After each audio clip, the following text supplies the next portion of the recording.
Le Conseil des ministres vient d'adopter le projet de loi de règlement pour l'exercice budgétaire 2025.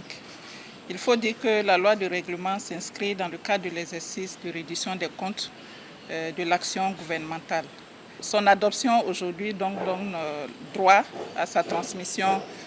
au Parlement qui est chargé donc de l'approuver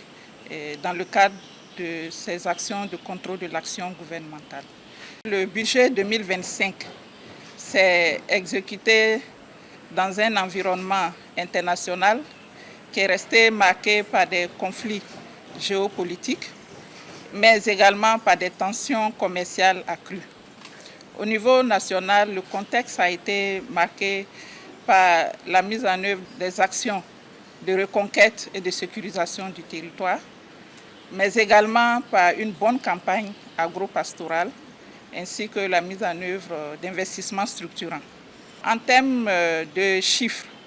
ce qui ressort donc du bilan global du budget 2025, il faut dire que nous nous sommes situés au niveau du taux de croissance à un taux de 5,3% pour 2025 contre un taux de 4,8% pour 2024. Pour ce qui concerne l'exécution des recettes, nous nous sommes donc situés en termes d'exécution à un niveau de 3 641 milliards de francs CFA pour des projections de 3 300 milliards environ, ce qui fait un taux de recouvrement d'environ 104%.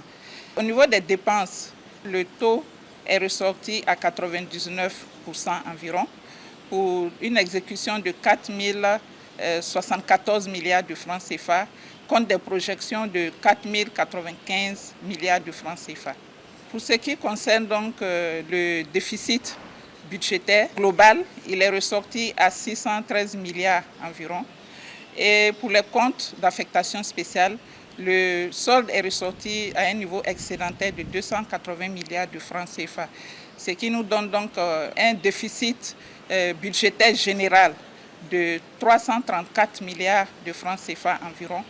pour un niveau en 2024 de 856 milliards de francs CFA. Donc on voit qu'il y a quand même une bonne dynamique, une bonne performance qui s'explique par la bonne mobilisation des ressources fiscales, mais également par une rationalisation des dépenses aussi budgétaires.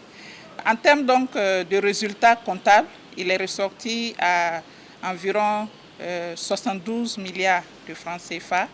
contre un résultat comptable en 2024 de 4 milliards de francs CFA. Ici également, cette performance-là pourrait s'expliquer, comme je le disais tantôt, par la bonne mobilisation des ressources fiscales, mais également et surtout par la bonne signature du Burkina Faso au niveau du marché régional, qui nous a permis, à chaque fois que nous avons effectué donc des sorties, de pouvoir mobiliser le maximum de ressources pour faire face donc à nos dépenses d'investissement.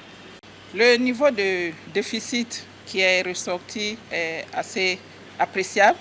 Et de façon globale, il faut dire que les actions qui ont été réalisées en termes de priorité, en plus donc, de la priorité principale qui est la reconquête du territoire national, donc les défis en termes de sécurisation, nous avons pu réaliser d'importantes actions en termes d'infrastructures structurantes, en termes de développement,